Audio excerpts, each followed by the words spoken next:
Good afternoon, everyone. Thanks for hanging in. I want to also thank Michael Thomas, the president of NEBI, and Carolyn Morwick for convening the panel, for bringing us all together today around a really important subject. My name is Fred Clark. I'm the president of Bridgewater State University. And I want to also thank all the Bridgewater people for hanging in. That was good. They were guaranteeing me an audience. I was wondering if we'd have one. I'm going to have some opening comments, but I thought first I would introduce our panelists, and then after I have some opening comments, we'll go right down the line. You can let folks know what you've been engaged with, what you're working on. So first we have Maria Flynn, who's a Senior Vice President, Director of Building Economic Opportunity Group at JFF, which we all know is Jobs for the Future. Thank you, Maria, for being here. Richard Porter, former Vice President of Cooperative Education at Northeastern University. Richard, good to see you.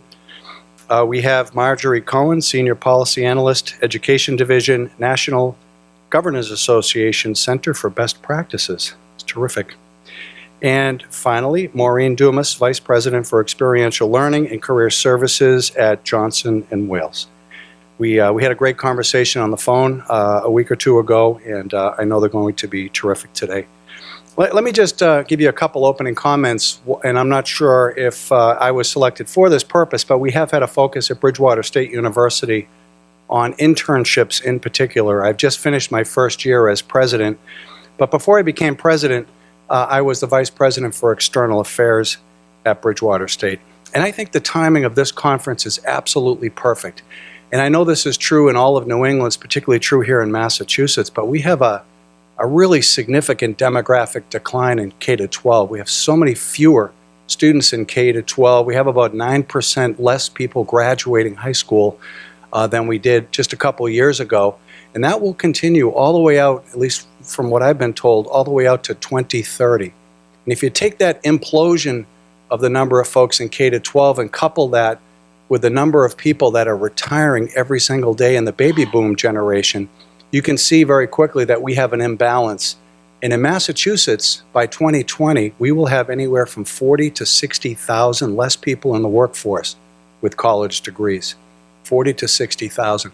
I think the competition for our students is going to get very, very intense, and I've already seen the beginning evidence of it. So as Vice President for External Affairs, I personally knocked on about 100 employer doors with many of my Bridgewater colleagues in the room. And I asked them, what are you looking for in your employees? And what they said, and we just heard it in the previous panel, we want them to be adaptable. The number one issue, adaptable. We want them to be critical thinkers. We want them to be problem solvers. We want them to use different frames to look at a problem and to find a solution. We want them to write and speak effectively. We want them to be able to work with others, especially in teams. We want them also to be culturally competent. Now, they had some other things to say, but I just want to remind everybody that that is the very definition of a liberal arts education. And we value that at Bridgewater State very much. And I do think it helps our students to be adaptable. We heard earlier that you can expect to have 10 to 14 jobs in your career if you're graduating from one of our institutions.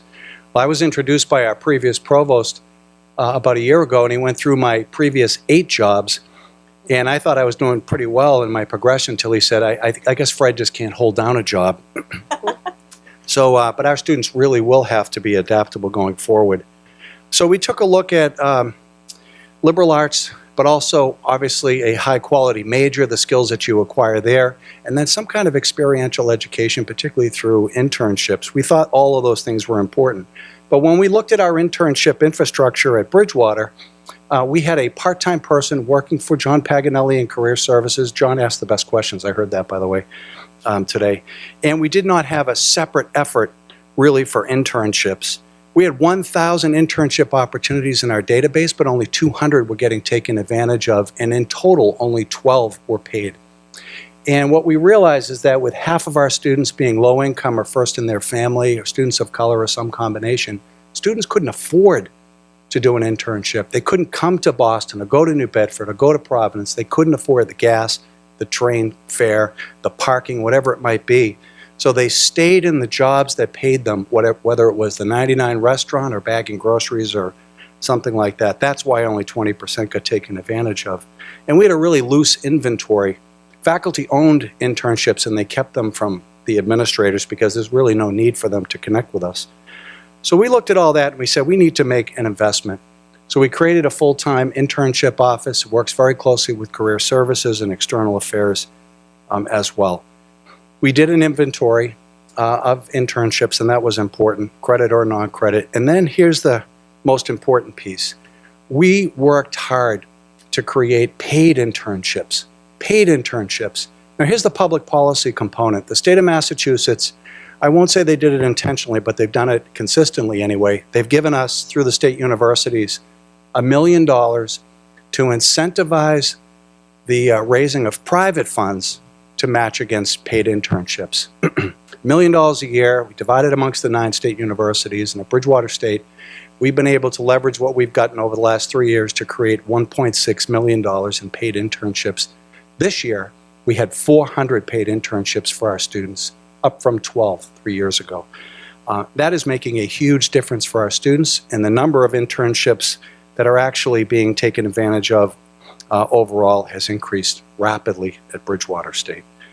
The employers are desperate, and I really mean desperate. The ones I've met, they want to have a partnership to create a talent pipeline because they're all worried about that talent pipeline from Cisco to Johnson & Johnson to 80 Makepeace. But as we've done all that work, we're also taking a look at the data. Who is taking advantage of internships or experiential education? Are they the students that are most able to afford it?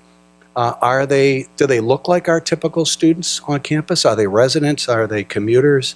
Are they low income, high income, whatever that might be? So we are looking very carefully to make sure that the disbursement of our internships matches our student profile as well, and it generally does. But it is not cutting across all of our majors at this point in time. We've also found out some other things. A quarter of our internships are in gateway cities. That's great. So where are those internships occurring? Are we helping to serve the region that we are located in as well? And lastly, one other piece that we've learned, some of our students, and I think this was discussed earlier, get their information from parents. If you're first generation, your parents may not be able to give you the best information about a career. So our students really need that kind of one-to-one guidance. Sometimes they might even need, and we have a closet for it, so to speak, how to dress for success. We have clothes for our students if they need a jacket or a dress, or they need a pair of shoes to really look the part as well. So you really have to pay attention holistically, I think, to students, and that's what we're doing at Bridgewater State. So we have a really great panel. I've already introduced them, and I think what I'd like to do, Maria, starting with you, is just have you tell the group here what have you been focused on so far in your recent work. Hi, everybody. So as Fred said, I'm Maria Flynn. I'm with Jobs for the Future. We're a national nonprofit organization that does education and workforce development reform work across the country. Our office is right down the street here, but we also have offices in Washington, D.C. and the Bay Area. And work-based learning is really one of our main areas of focus right now. And in some ways, it has been throughout the 30 years that JFF has been around. We really got our start back in the 90s around school to work and that initiative that was back in the Clinton administration. And so really looking at work and work-based learning as a critical part of an education pathway has always been something that we think is critically important. One angle that we take, similar to what Fred just said, is we are interested in this from an equity perspective. Our goal in our organization is to really help all underprepared young people and adults attain a post-secondary credential and move on to a good paying job. So we want to be sure that all students starting in high school have access to quality paid work-based learning opportunities. So one thing that we published a few months ago is a brief on work-based learning. One thing we've noticed is that the term gets used a lot in a lot of different ways, particularly if you're in a K-12 audience or here in a post-secondary audience or if you're in kind of a workforce development audience. So we put together a a publication, and back in the far corner I have some copies of this one pager that outlines the 7 principles of work-based learning that we outline in that publication. And we took kind of the perspective of 7 principles that would apply whether you're talking about a high school program, a community college program, a 4-year program, or so on. So hopefully that will be helpful to you. We're also really interested in how to scale work-based learning. So I think some of the conversations today about whole institutions looking at this, the numbers like Fred just mentioned at Bridgewater, we're looking at the possibility of looking at regional work-based learning systems. This is some work that we're doing out in California with the Irvine Foundation. Is it possible to develop a regional system of work-based learning so that employers are not being tapped by 20 different entities, that there's actually a cohesive system that could be looking at experiences for 10th graders all the way up through university students, that's kind of really in line with the workforce demands of a regional labor market. And then finally, I think we're going to come back to policy later, but we're also working with a number of groups in DC around some recommendations to Congress around the federal work study program and how that could be reformed, both to have a bit more of an equity lens to the program, but also ensuring that those opportunities are better aligned with a student's major program of study. Richard? Thank you. That sounds like exciting work. So my name is Richard Porter. As Fred mentioned, I'm a former Vice President for Cooperative Education at Northeastern University. Most recently, for the last 12 years, I've been working with WASTE as a program director for planning institutes for high-impact experiential education. So what that means is that I and my colleagues have been working with people in this region, throughout the country, internationally, helping them do the sort of thing that Fred is doing. How do you go from where you are, wherever that may be, and in some cases we don't have any experiential education at all, or we have some, but it's very diverse. It's not bringing to the institution the kind of impact for our students that we'd like. So how do we work together to do better? So we've been doing that for 12 years now. It's really exciting. And some of the things that I see emerging are, looking into the future, is liberal arts. Oh, by the way, I should say I'm also a math professor at Northeastern. So when I say liberal arts with a little bit of passion, it's not coming because I'm trained in liberal arts. It's coming from the fact that it's absolutely essential and it's critical. And traditionally in experiential education, if you think of co-op and internships, you think of, well, that's great for engineering. Yes, it is. That's great for students in business. Yes, it is. How about English, philosophy, history? We have to deliver for those students. And as Fred was saying, they're looking for those students. But we're not doing anything. We're certainly not doing enough. And so I see that is one critical issue, changing the perception of experiential education so it's inclusive. It's for everybody. There's value there. There's value for the student. There's value for the institution. There's value for the employer.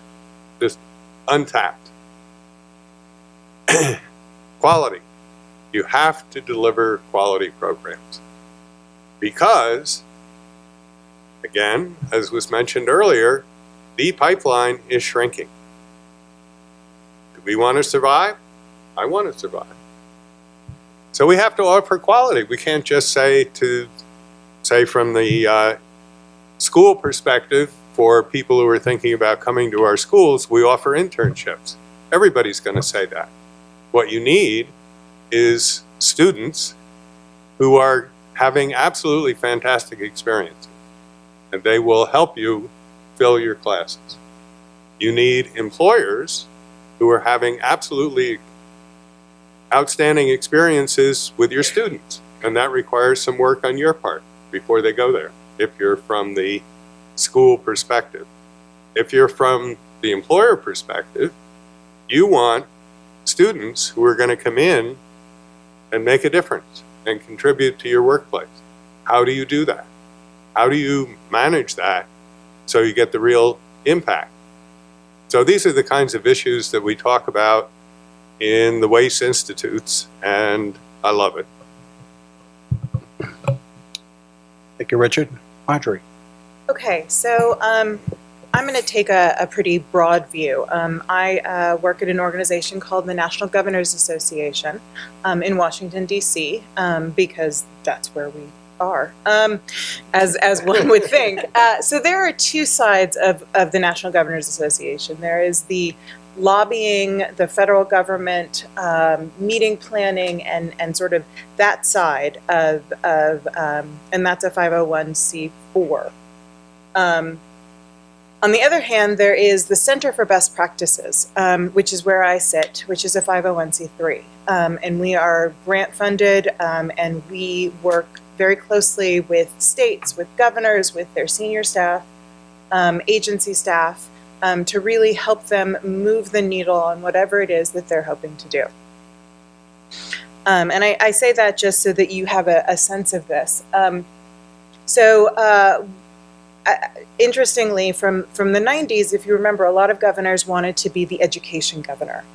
In the 2000s, we are hearing a lot more about being the jobs governor, except we've always believed that being the jobs governor means being an education governor.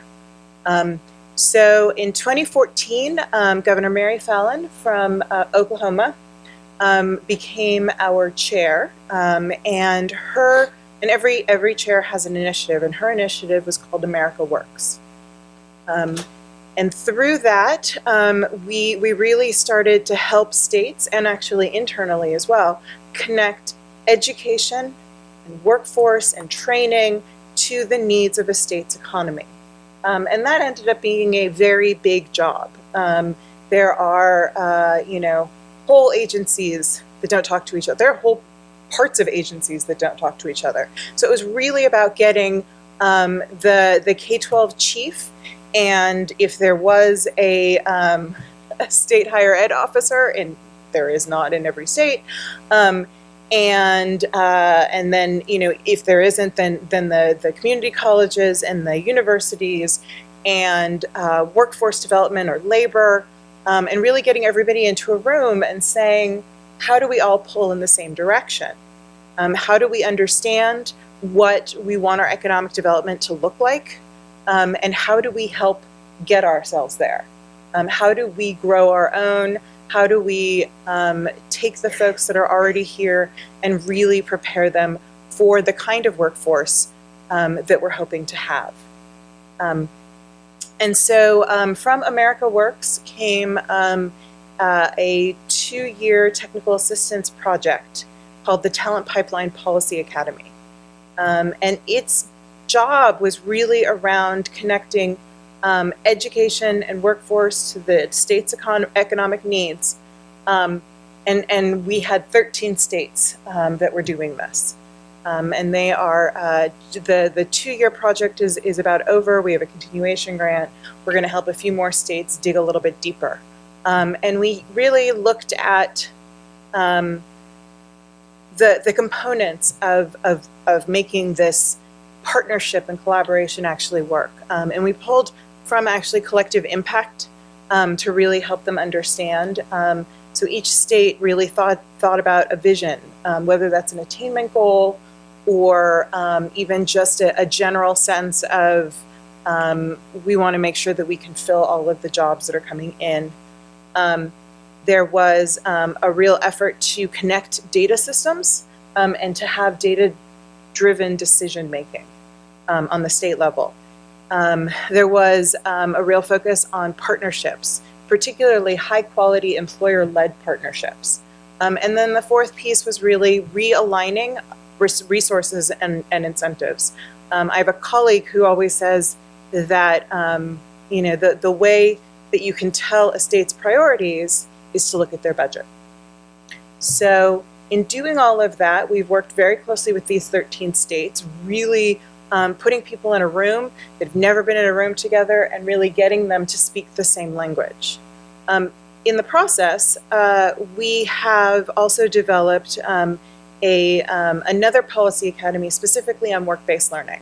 And this is really for a lot of our states an outgrowth of the talent pipeline. We are working with 6 states on really understanding, identifying, and scaling work-based learning. Most states do not have any sense of the work-based learning programs going on in their state, whether it's K-12, higher ed, workforce, and we really want to talk about high quality. And in doing so, we talk to our states about identifying the high quality programs and then figuring out how to scale, how to actually make this something that every student in ages 16 through 29 can participate in.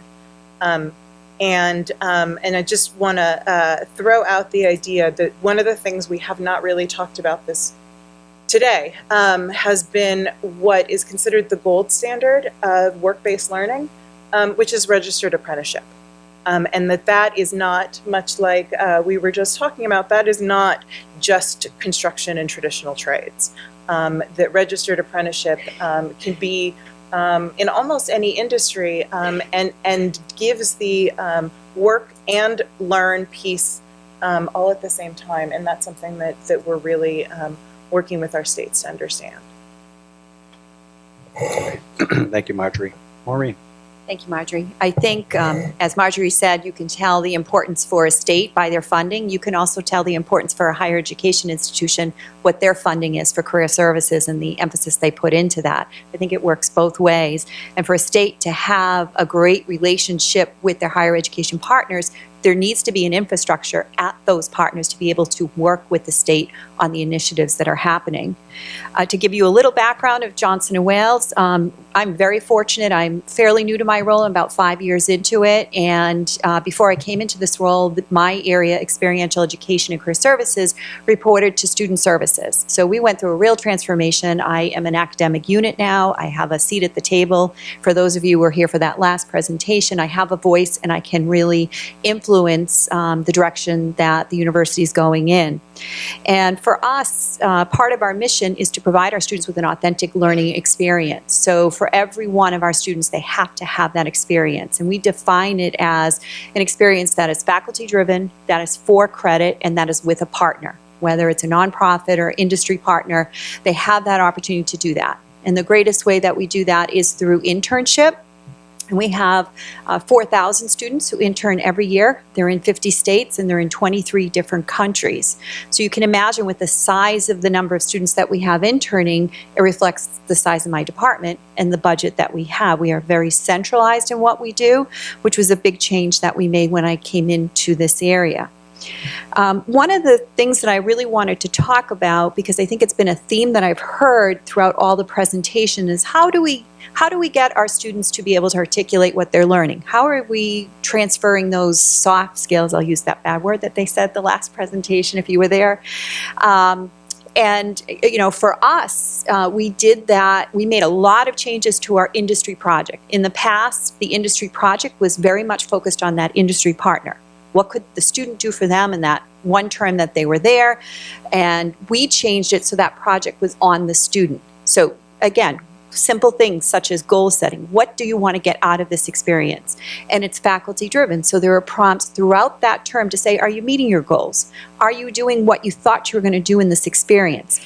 And we define it by what we think the outcomes should be for that experience. We define experiential education outcomes, which goes across every single major. So we're asking students, did you have the opportunity to, public speak while you were there? Conflict resolution, adaptability, so that we're forcing the students to use the terms that employers recognize and transferring it into their internship experience. So hopefully by the end of that experience, they've written about it, they've talked to their faculty advisor about it, and they've talked to their employer partner, so that they're taking something from that experience, not just about resume building. They're using what we want them to learn about, which is the outcomes of that experience. Lastly, in terms of Johnson & Wales, we were finding a little similar to Bridgewater State in that our students a lot of them are first generation, and many of our students were choosing not to do internship for socioeconomic reasons. It is expensive. Most of our students work, so they have to leave that job that they're getting paid for to do an internship. And so we decided to provide all of our students with a stipend. So if they are doing an internship in an unpaid setting, whether it's a nonprofit, they're eligible for a stipend up to $3,000. And how I was able to do that is through data. When I came into the area, there wasn't a lot of information in terms of where were our students, what were the struggles that they were having. And I actually had come from being the Dean of Admissions, which was an area that was very data-driven. I knew everything at the end of the day. Really didn't know anything when I came into this area. So collected the data and found that there was real gaps in who we were serving and how we were helping our students. So using that information to be able to talk to the trustees, talk to our president, our chancellor, to say, we're not serving every student. There's opportunity here. And when you look at working with agencies, they value all of our students, and we have to make sure that all of our students get this exposure and get this type of experience. Lastly, I just want to end with our state. We have a new governor, Gina Raimondo, who has done tremendous things to connect higher education to industry. Our university serves on the Governor's Workforce Board, and we have several initiatives that are going on right now. One of them that's focused on technology and starting that K through 12, but also continuing on into the higher education institutions. How can we take the current majors that we currently have right now and maybe package them in a way where it's a certificate that perhaps a marketing major will have the opportunity to do it, or an advertising major. So it's not just the traditional technology students getting these skills. In addition to that, we also have a program called the College and University Research Collaborative, which is a collaboration of all of the 11 colleges, and they're given topics that are struggles for the state. And they actually do a research-driven project that's a faculty member with students, and they'll answer questions that policymakers perhaps have in that state, and it's data-driven. And it gives our students an opportunity to actually work in a real-world setting, so it meets our needs, but it also meets the needs for the state. So, and there's a few more that I can talk about later. Great. Thank you very much, Maureen. So we're here to talk about public policy strategies to expand those work-integrated learning opportunities, particularly for students. And I'm wondering what your thoughts might be, other than I mentioned an appropriation to the state universities. That's one lever. But what other strategies could either a municipal, state, or the federal government deploy to help us in this role expand those opportunities? And we'll just, anyone that wants to jump in. Marjorie, you might be a good first one to talk. Well, so it's a combination of things. It could be, making sure, what. Let me back up for a second. What we have asked our states to do that are both in the Talent Pipeline Policy Academy and in the Work-Based Learning Policy Academy is to do some asset mapping. And that is for them to lay out every possible funding stream, first federal, that could in some way go towards work-based learning. I mean, there's the big ones where it's WIOA, where it's Perkins, where it's HEA. In DC, we only speak in acronyms. So we have them do some really broad thinking, and then adding in the state funding streams, and really start to see where are you duplicating and where are your gaps. We're not getting any more money on much of our budgets. We're not raising a lot more money. So it's time to really talk about the effectiveness and the efficiency of the money that we have. And that's really a big piece of this, is to sit down with the agency heads and really talk about what where is this money coming from? Where is it going? Is it actually being used in a useful way? Do we have, 3 different funding streams that are somehow geared towards the same, pot of people? And then there's this whole rural area that isn't getting served. How do we rethink that? So it's really about understanding the landscape, the funding landscape, and then very intentionally and strategically realigning those resources with the kinds of incentives that you want to create to get where you need to go. I think also, in addition to the gaps that Marjorie just talked about, it's also determining what are your needs, where are your problems. And so one of the initiatives that we did in the state of Rhode Island, it's called a Bridge program, and there was a symposium that occurred I think it was in 2012, that local higher education administrators and industry partners got together and found that majority of our students were leaving our state after they graduated. And so how do that brain drain that some of us struggle with, how do we retain these students and keep them in the state?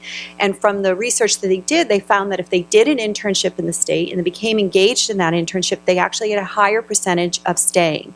And so with the Bridge program, the government actually in the state of Rhode Island provides a supplement to employers, an incentive for them. They'll match that salary that they're paying that student so that they'll have more of an incentive to host interns. So I think it's not just about budget, but it's also identifying where are your needs and where you can best put your effort into it. So I'd like to add to what you're saying. So one thing to keep in mind is what's the goal, and Maureen articulated a goal for Rhode Island. And guess what? Ohio has the same goal, that they want students who are doing their schooling in Ohio, and they don't want them to leave. They'd like them to, after they graduate, continue to live and contribute to the economy. And so they do something very similar to what Maureen was talking about, or Maureen. So there's funding from the state to incentivize this kind of activity.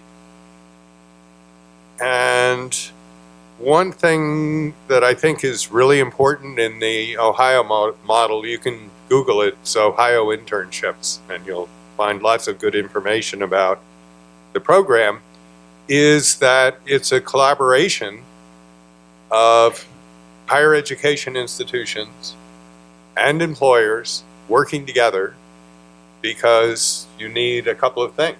You need students who are well prepared to go out into the workplace and make a contribution, and employers ready to accept them and to take the best possible advantage of the opportunity that presents.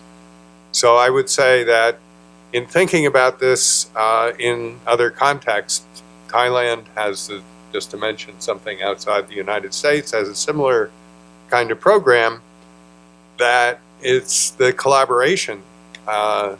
People looking at data.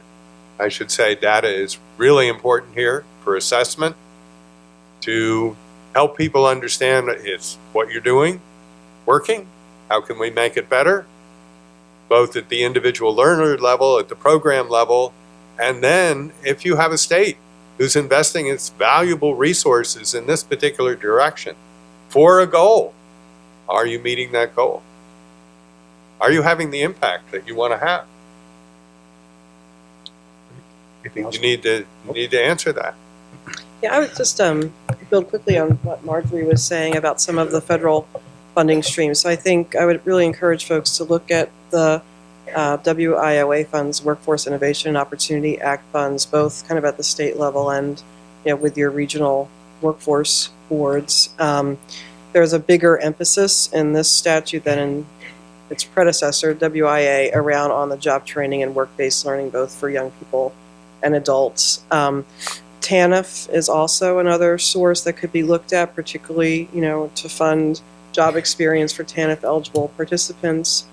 And then, probably, never know what's going to happen in Congress, but, a Perkins reauthorization and HEA reauthorization are likely to be, two of the things that move early in the next Congress, and it's expected that work-based learning is going to be a key theme in those as well. So I think it's something that has a lot of traction right now at the federal level, so it's a good time to take advantage of it. Thank you for your answers. I just from a public perspective, certainly the funding piece, financial aid is another lever, perhaps accountability as well. In my experience, I've also found that the role of government in just being a convener to talk about the needs of business and industry and bringing higher ed, public or private, to the table is very valuable as well. Sometimes we're asked to do something really without the data and without the convening, without the right people in the room.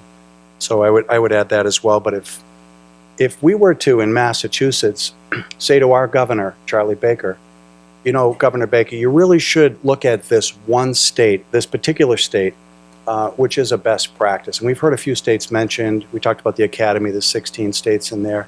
Is there a state out there, maybe it's Ohio, one state that you would all recommend? And by the way, is there one in New England? I would actually second Richard's Ohio example. I think for the internship program, I think it's $50 million they've appropriated for that. And I know some of the community colleges like Lorain County have recently announced that they're going to embed work-based learning in every single program of study across the whole college. And I would say that Tennessee is really out in front around the K-12 piece of work-based learning, and are really thinking about how to make that transition from a career and technical education sort of idea through to career pathways in higher ed. I think that for too long we've really seen these pieces being dealt with as in their own silos. And we really do need to start thinking about this entire pipeline. So I would say Tennessee, and I would say for New England states, New Hampshire happens to be one of the states that we are working with in the Work-Based Learning Policy Academy.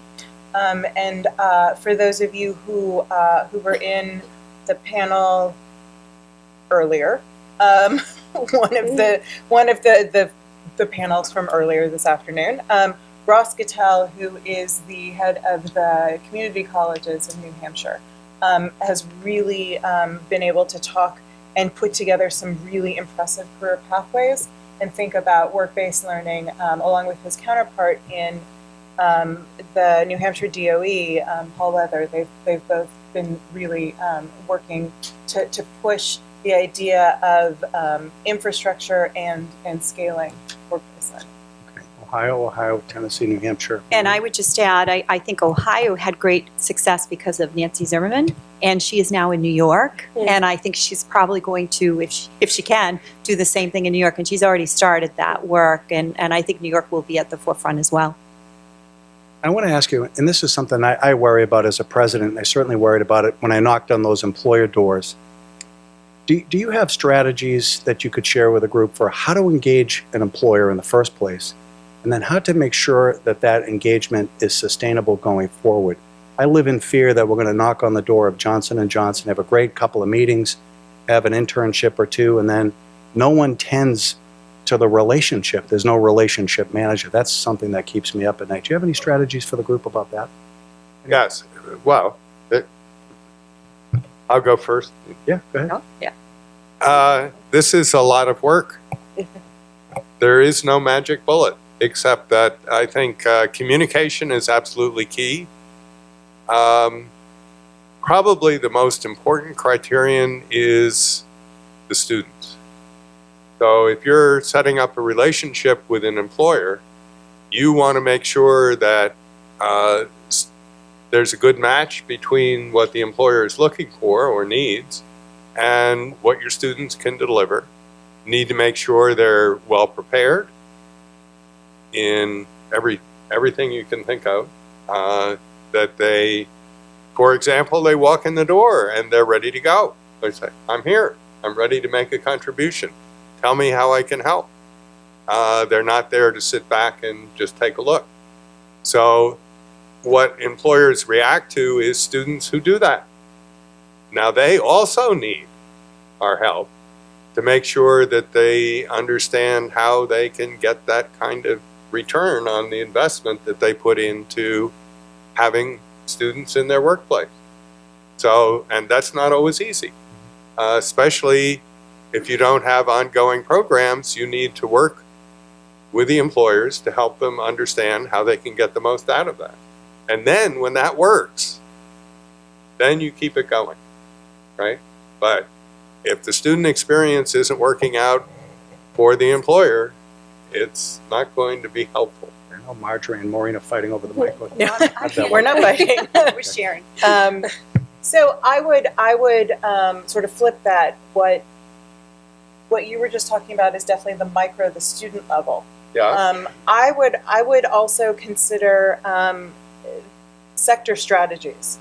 So it's not about going employer to employer to employer. It is about bringing an industry together, having them. It's not easy. I'm not going to make this. I'm going to make it sound like it's, you just bring them together and you get them to agree on stuff, and that doesn't happen quite like that. But when you have an entire industry that can come together and can put aside sort of their competitiveness and really agree upon, say, a set of skills that everybody who enters their industry needs to be able to have, and can talk about internships and pre-apprenticeships and registered apprenticeships, and can sort of make those basic designations.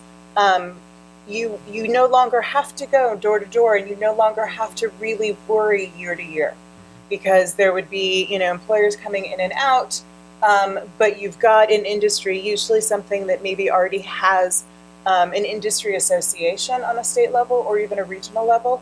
I think that's, you want to do this on a strategic and sort of more macro level. I'll speak it from the higher education perspective. I think it is strategic, and I do think it's on the macro level. I think there has to be a full effort within your institution. You should be partnered with alumni. You should be partnered with faculty. All of you should be working together in terms of employer relations, and no one should be just holding one relationship, which I think sometimes happens in some of our places. I think secondly, you need funding behind it. There should be an employer relations division within your career services. There should at least be one person, probably more than one, that's their full goal is to just cultivate these relationships, maintain these relationships, and be able to articulate, we talk about that elevator speech in one or two sentences, what I'll say Johnson Wales student brings to their industry. And these employer relations partners, they change all the time. So you can have a great relationship with your chancellor and the president of that company, but it's that college relations person who's coming on your campus or choosing not to come on your campus. So you do need to maintain that relationship, and it has to be strategic because you can't be everywhere. Right. Hold on, Richard. Marie, did you want to jump in? Yeah, I was just kind of, I think kind of building on what Marjorie was saying. I think it's important to also look at the different levels of employer engagements. We actually have a publication on our JFF website that outlines 5 levels of employer engagement, and it's kind of geared towards education institutions as the audience. And level 1 being kind of very simpler types of things, like maybe getting employers to weigh in on curriculum, all the way up to kind of the most intensive being an employer-led strategy within an institution or within a broader region. So I think being clear about expectations up front, and also, looking at whether it's the use of a sector strategy or workforce intermediaries or some type of kind of scale mechanism that would get past the kind of one-off strategies. Richard, last word. So I'd like to comment on the micro-macro issue. So yes, when I was talking from my micro experience. My instinct is that macro is infinitely better if you can make it happen. And so in, say, the context of Ohio, what is happening is that the work that they're doing is enabling institutions who don't have the resources to deliver internships to do it. So it's enabling the kinds of activity that isn't going to happen at the micro level. And that should be good for the student. We're going to switch gears and go to questions in about 2 or 3 minutes, but I want to ask the panel one quick question, because Richard mentioned this earlier and I opened with it, and that is the focus on liberal arts. And I'll use Massachusetts just as an example. We had a tremendous focus on the community colleges a few years ago. It really was workforce development. It was focused on just-in-time skills. But half of the community college students transfer to a four-year institution, public or private. No one talked about them.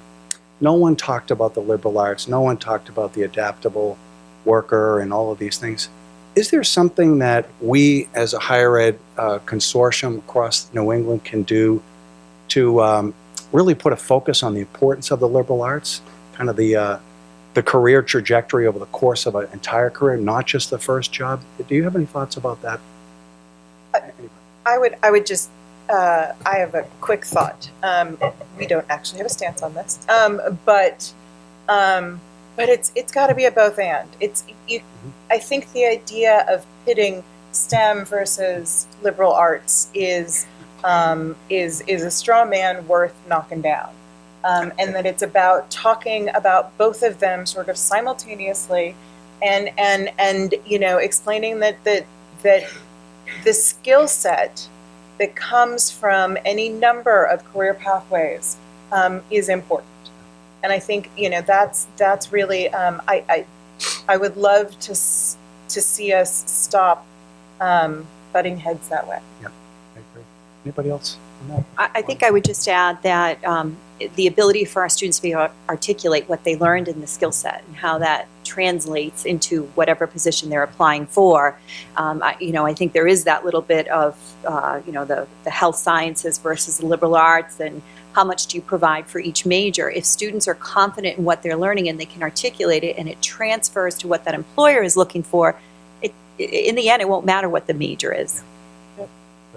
I also think the more awareness that can be built around the career options within liberal arts is important. I was a liberal arts major, and a job that I got through my college career center at a law firm actually informed me that I did not want to go into the legal field. So I think it's however you can build those exposures and experience earlier, the better. So. Richard?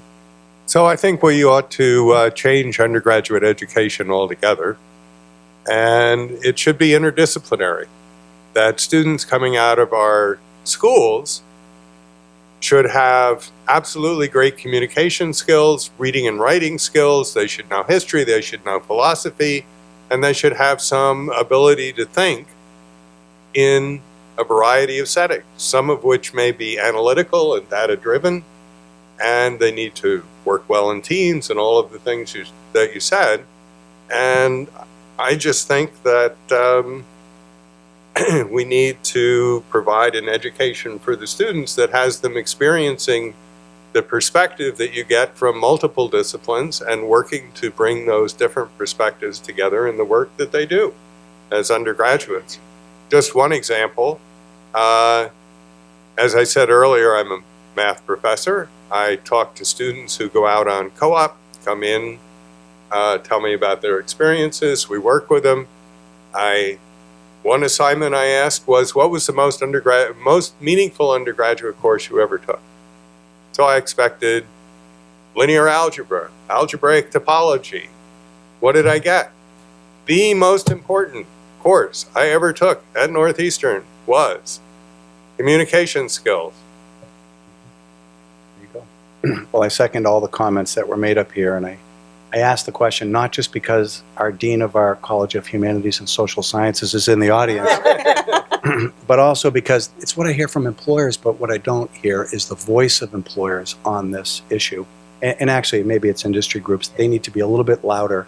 Otherwise, we might lose some of what we have in the liberal arts because of a sense of expediency. So that brings us to questions from the audience. Sir, anyone want to react to that? I would say communication. From my perspective, setting those expectations appropriately for both the student and for that employer or that incubator center, wherever it is. I happen to oversee our entrepreneurship center, and that's a challenging environment for a young undergraduate student. You're really thinking outside of the box, and set guidelines of what is your role as that employer. You're a mentor. You're going to adhere to this description, whatever they provide ahead of time. And then key points by that higher education partner to say, are they meeting that? You can't just let them go and expect in that 14 or whatever, however long it is, that it will happen. People change, just like employment for all of us is challenging, it would be for a student too. So in my perspective, the higher education partner has a responsibility to make sure you said you were going to do all these things, are you doing it? And then also making sure that that student is meeting those expectations too. The answer for me would be storytelling. Use storytelling to whatever success stories you have. You need to start articulating that and use storytelling to do that. Even if it's just a few, to say, look what this company was able to do with these students in this period of time under this program. So I want to second what Maureen is saying, but in my own experience, I remember talking to employers about getting into co-op, and they would say, well, we can't do that. So I invited them for breakfast with other employers who were successful at taking advantage of student opportunities. And so this person said, potential employer, we're trying to recruit him, said, well, we can't do that. And the other employer said, well, let me tell you how this works for us and how we do it. You can do it. And this is what you're going to get out of it. So my point is the voice of authenticity. So if you want to recruit employers, have them talking to other employers who know how to do this and who can talk about why they do it and what benefits they get. So yes, we're valuable communicators, but if there's a way to get successful employers into the conversation, I would say that would be a good thing. Yeah, just a couple examples. So I think Year Up, which is a kind of an at-risk youth program that's here in Boston and in 15 other cities, and also I know some community colleges in Kentucky, I'm sure other places too, have instituted what they call kind of money-back guarantees. So if an employer takes on a student either as an intern or a hire, and things don't work out either kind of on the technical side or on the soft skills side, the training provider will kind of take them back and do the upskilling to meet that gap. So I've heard that is, helping in some areas. So I think that's something to look at. Yeah, just one example, Cisco Systems, CISCO. Their HR department, I went out to see them, they're in Western Mass, but they're worldwide. They basically will vet with the higher ed institution the interns that they get, and they're changing their whole HR structure to only bring in interns because essentially it lowers their risk.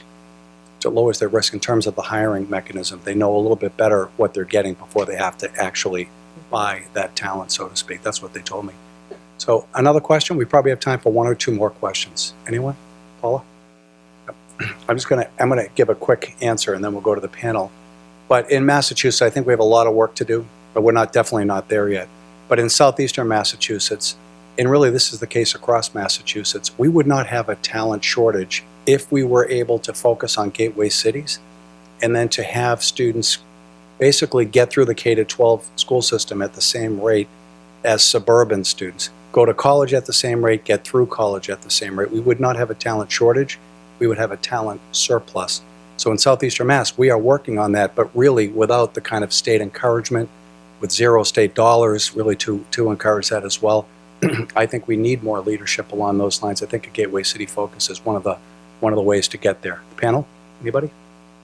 I just think it's a great point because at JFF we do work in probably almost every New England state, and I don't think we run across many cross-state initiatives. So I think it's a good point. And the only example I can think of offhand is kind of central Massachusetts in the manufacturing sector, and I know they're kind of consider that region to go down into Connecticut, and they have some kind of joint efforts going on there, but I think it's a big need.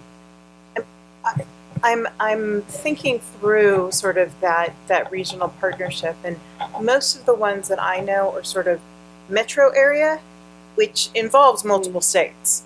Cincinnati, Philadelphia. In those metro areas can cover a significant amount of land, multiple states. As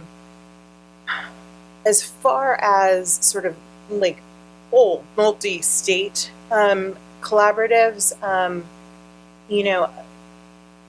some of the regional labs are better than others at this. I would say that the Western Interstate, Western Interstate Commission on Higher Ed, that sounds right, has done some really interesting multi-state work, particularly on sharing data, where, if your graduate leaves your state, and in general, you have no idea where they went.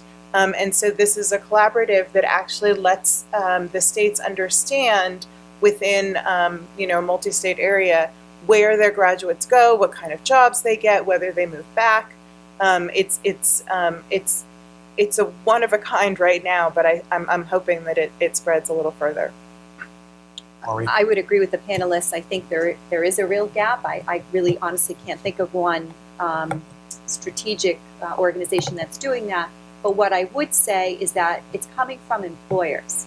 So if you're a university and you have, size and depth, and you're working with national companies, they will say things to you such as, how many students do you have from Colorado? How many students do you have from Florida? Because I have needs here. And so that's a cross-state initiative that's coming from those top employers, and they're attracted to certain schools because you can provide that diversity because of your enrollment. So I do see a need in terms of, how do we utilize and share each other's resources to meet the needs of employment that's out there, and not have a singular focus, which I think we really do have right now. About 30 seconds, Richard, to wrap it up. Right. So I think the question is really relevant because I don't know whether I call it a worst case scenario, Rhode Island has a group of employers that it's working with and institutions that it works with. And so if I'm a student working in Rhode Island, I can have, there's an incentive for employers in Rhode Island to work with you, but there's no incentive for students from Massachusetts. So suppose Massachusetts does the same thing. Now we're in competition. This is not good. That's right. Maureen, Marjorie, Richard, Maria, thank you for those comments. And just a reminder that we do have a convener that brought us all here today, a best practice, most definitely, in NEBI. And I want to thank the New England Board of Higher Ed for bringing us all together. I want to thank Michael Thomas, who's over there. By the way, when Michael started as president, he didn't have any gray hair. And Carolyn Morwick again. Have a great afternoon. Safe travels, everyone. Thank you, panel. Thank you.